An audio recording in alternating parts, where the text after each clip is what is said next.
السلام علیکم every one, کیسے ہیں آپ سب لوگ؟ امید کرتی ہوں کہ بالکل ٹھیک ہوں گے۔ تو آج میں پھر سے لے کر آ چکی ہوں اپنے پیارے سے ریڈرز کے لیے آپ سب کے بہت ہی پیارے سے ناول کو لے کر۔ تو ہم آج اسے ہی پڑھیں گے، تو اب ہم جلدی سے ناول کو پڑھنا شروع کرتے ہیں۔ لیکن آپ نے لازمی چینل کو سبسکرائب کرنا ہے اور ویڈیو کو لائک کرنا بھی مت بھولیے گا۔ اور جیسے کہ آپ جانتے ہیں کہ یہ پورے کا پورا ناول آپ بے حد آسانی سے ابھی کے ابھی حاصل کر سکتے ہیں۔ یہ اسپیشل میں آپ سب کے لیے ہی لے کر آئی ہوں، کیونکہ میں جانتی ہوں کہ آپ اس سے کتنی محبت دے رہے ہیں اور آپ کو کتنا انتظار ہے اس کا۔ تو اب ہم پڑھتے ہیں ہماری آج والے ایپیسوڈ کو۔ مجھے یہ درد قبول ہے، لیکن آپ سے ملنے والی اذیت کو ہرگز قبول نہ کروں گی۔ اس نے بھی بنا ڈرے ارحم کو اپنا جواب سنا دیا، جسے سن وہ تالی بجاتا، ٹھیک ہے رہو اس کے ساتھ، لیکن جب عقل ٹھکانے آ جائے تو بول دینا، کھول دوں گا اسے۔ ویسے ایک اور بات سے آگاہ کر دوں تمہیں، یہ جو تمہاری بازوں پر چیز بندھی ہوئی ہے بہت خطرناک ہے۔ جانتی بھی ہو کہ اگر اس کے ساتھ تم نہانے کے لیے چلی گئی، پانی کا ایک قطرہ اس پر پڑنے کی دیری ہے، اس کا جھٹکا ایسا تمہیں لگے گا جو جان تو نہیں، ہاں بٹ کوما میں ضرور پہنچانے کا سبب بن سکتا ہے۔ ارحم کی بات کو سنے اس کا ڈر اس چیز کے لیے مزید بڑھ گیا، لیکن ارحم جو کہ اس پر جھکا ہوا تھا کو دور ہوتے دیکھ واپس سے سیدھی ہوتی بیٹھنے لگی، لیکن بازو کے ہلکا سا بھی ہلنے کے باعث ایک مرتبہ پھر سے جھٹکا لگنے پر وہ درد سے کراتی واپس سے بیڈ پر جا گری۔ ارحم کے سامنے وہ اپنی تکلیف کو زیادہ بیان نہ کر رہی تھی، کیونکہ وہ خود کو مظلوم ہرگز ثابت نہ کرنا چاہتی تھی اس کے سامنے۔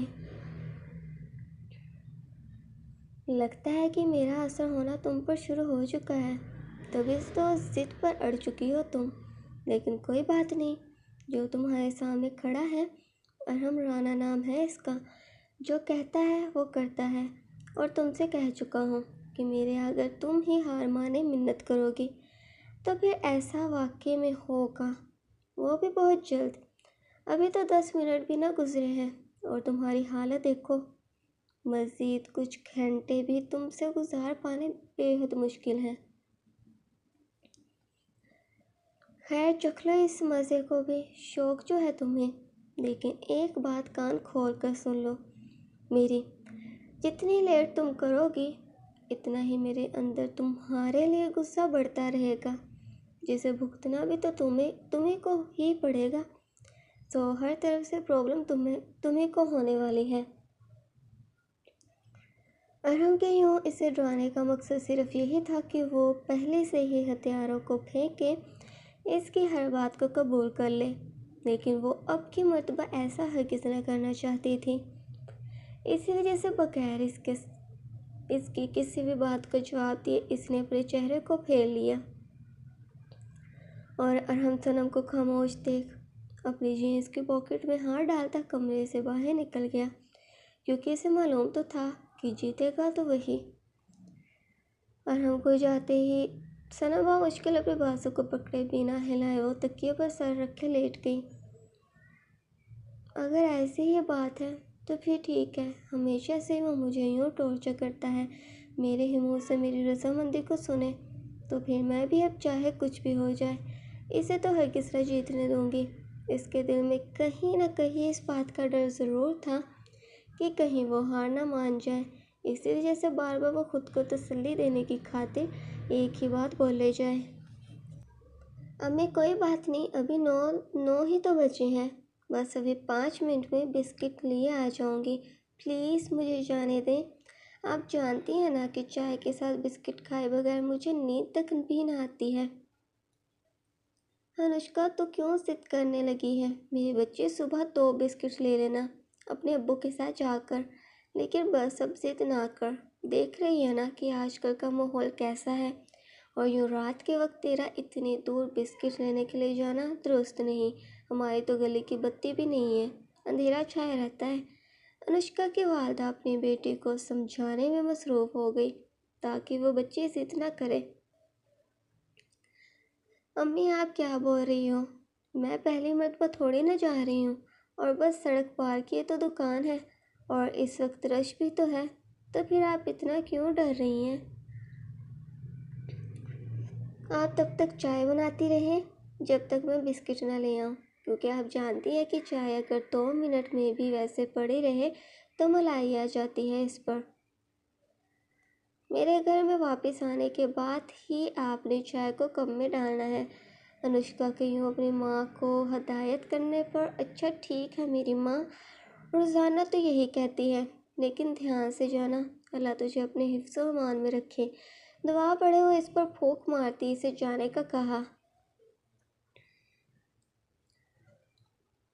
لیکن ان کا دل ابھی بھی گھبرائے جا رہا تھا۔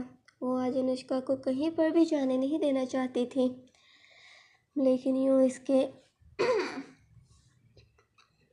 اس کے ضد کرنے پر نہ چاہتے ہوئے بھی انہوں نے اسے چیز لانے کے لیے جانے دیا۔ چولہے پر چائے ابل کر پاگل ہوئے جائے، لیکن 10 منٹ ہونے پر بھی انوشکا ابھی تک واپس گھر نہ لوٹی تھی، جو کہ اس کے والدہ کی فکر مندی کا باعث بنی، کیونکہ دکان سے واپس آنے میں زیادہ سے زیادہ 5 منٹ لگتے تھے، لیکن انوشکا 10 منٹ ہونے کے بعد بھی واپس گھر نہ لوٹی تھی۔ وہ چولہے کو بند کرتی آخر خود چادر اوڑھے گھر سے باہر نکلے اس چیز کی دکان پر جانے لگی، کیونکہ انوشکا نے کبھی بھی اتنی دیر نہ کی تھی۔ اوپر سے آج رش بھی نہ تھا لوگوں کا، سردیاں ہونے کی وجہ سے لوگ جلدی اپنے گھروں کو چلے گئے تھے۔ بچوں کے کھانے پینے والی دکان پر پہنچے انوشکا یا کسی بھی بچے کو نہ دیکھ انوشکا کے والدہ کی فکر مندی میں اضافہ ہو گیا، اور وہ ان کے پاس جاتی، بھائی انور انوشکا آئی تھی یہاں پر؟ ایک مرتبہ پھر بھی انہوں نے دکاندار سے تسلی کرنے کے لیے پوچھا۔ ہاں باجی، وہ تو سپر بسکٹ لیے کب کی جا بھی چکی ہیں۔ کیا چلی گئی؟ لیکن اتنی دیر ہوگی، وہ ابھی تک واپس گھر نہیں پہنچی ہے۔ دکاندار کی بات کو سنے وہ فکر مندی سے اس سے بول پڑی، باجی تو کیا پتہ وہ اپنی کسی دوست کے ہاں چلی گئی ہو، آپ فکر نہیں کریں اور جا کر اس کی دوستوں سے پوچھ لیں، ضرور وہیں پر ہی ہوگی۔ وہ دکاندار انہیں مشورہ دینے لگا کہ انوشکا شاید اپنی دوستوں کے پاس گئی ہو۔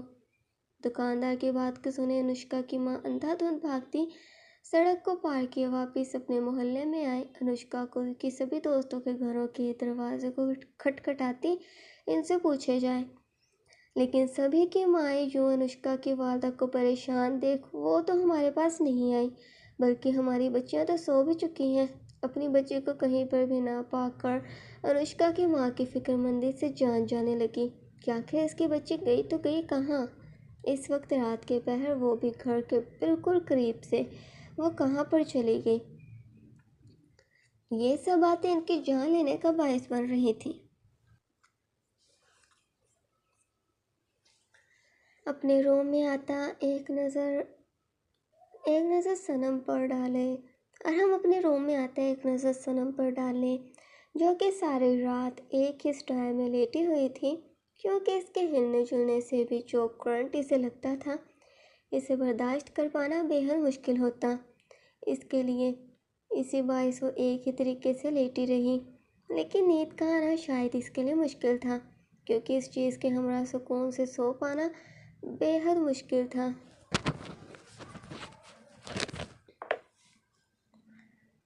ارحم کی نظروں میں صنم کے لیے بے حد غصہ تھا، لیکن وہ اپنے کیے وعدے پر پورا اترنے کی خاطر فی الحال کے لیے اسے کچھ بھی ہرگز نہ کہنے کے موڈ میں تھا۔